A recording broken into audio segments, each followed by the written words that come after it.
நம்ம வீட்டுக்கு வந்த புது வரவு என்னன்னு பார்த்தீங்கன்னா, இந்த ரோஜா செடி தாங்க. இது வந்து பக்கத்து வீட்டு ஆன்டி வீட்ல உள்ளது. அவங்க வந்து ஊருக்கு போறாங்க. வர்றதுக்கு ஒரு 1 மந்த்துக்கு மேல ஆகுன்றனால, அவங்க மெயின்டெயின் பண்றது கஷ்டம். அது ரீசென்ட் டேஸா தான் வாங்குனதுனால, நீயே வச்சுக்கோன்னு சொல்லி எனக்கு வந்து குடுத்துட்டாங்க. சரி ஓகே, ஐம் ஹேப்பி. ஏன்னா நானுமே வந்து வாங்கணும்னு நெனச்சிட்டு இருந்தேன். எங்க பாப்பாவுக்கு வந்து ரோஜா பூ வைக்கிறது ரொம்ப பிடிக்கும். சரி ஓகே, நம்ம ஒண்ணு வாங்கலாம்னு நெனச்சிட்டு இருக்கோம். இந்த ஆன்டி வந்து சடனா வந்து குடுத்துட்டாங்க. இது வந்து இந்த 7 டேஸ் ரோஸ்ன்னு சொல்லுவாங்கல்ல, அந்த டைப்புள்ளது. அதனால வந்து நல்லா வந்து நெறைய பூ பூக்கும். நீயே வந்து வச்சுக்கோன்னு சொல்லி குடுத்துட்டாங்க. நல்லதா போச்சுன்னு சொல்லி நானும் வந்து வாங்கி வச்சுக்கிட்டேங்க.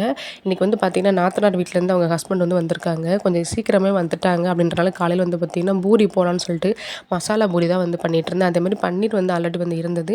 ஸோ அதனால் பன்னீர் பட்டர் மசாலாவும் மசாலா பூரி வந்து போட்டேன். நாத்தனார் வீட்லேருந்து வந்தாலே கொஞ்சம் பயமாக தான் வந்திருக்கும். ஏன்னா வந்து பார்த்திங்கன்னா, இவர் வந்து அது வேண்டாம், இது வேண்டாம், இந்த சாப்பாடு வேண்டாம், அந்த சாப்பாடு வேண்டாம்னு ஏதாவது சொல்லிட்டே வந்து இருப்பார். அதனால் அவருக்கு வந்து செஞ்சு கொடுக்குறதே கொஞ்சம் பயமாக தான் வந்திருக்கும். சரி இன்றைக்கி வந்து செஞ்சு கொடுப்போம், சாப்பிட்டா சாப்பிட்டுட்டுன்னு சொல்லிட்டு பூரியே வந்து